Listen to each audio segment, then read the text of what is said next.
In this video, Dr. Ibrahim showcases his expertise in robotics and engineering as he demonstrates the process of building a robot. His step-by-step instructions and clear explanations make the task approachable and engaging for viewers, allowing them to gain a deeper understanding of the complex world of robotics.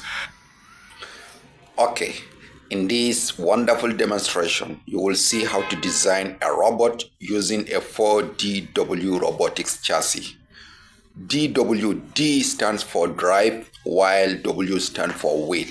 So all this stands for four-wheel drive and is made up of a chassis with wheels for locomotion.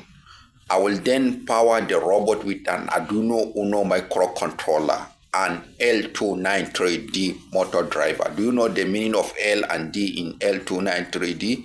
L stands for logic, while D stands for driver. The L293D is a logic and driver IC that interprets signals from the Arduino Uno and controls the movement of the motors. I believe designing a robot is easy, simple, and exciting. Anyone who wants, he will do it, regardless of what you studied and regardless of your background. It is not only for computer literates or ICT professionals. If you want, definitely you will do it, and definitely you will achieve what you want.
Wonderful. As you can see, I am done assembling 4DW robotic chassis together. I put everything together. The next thing, I will just connect this Arduino Uno and motor driver together. Then I will go to my computer, open Arduino IDE if I have. And if I don't have, I'll just go online, go to Google and type Arduino IDE. I will download it. Inside the IDE, I will write my coding. This coding is very, very important and is essential for you to communicate with the robot. The coding will tell the robot to do anything and everything you want it to do.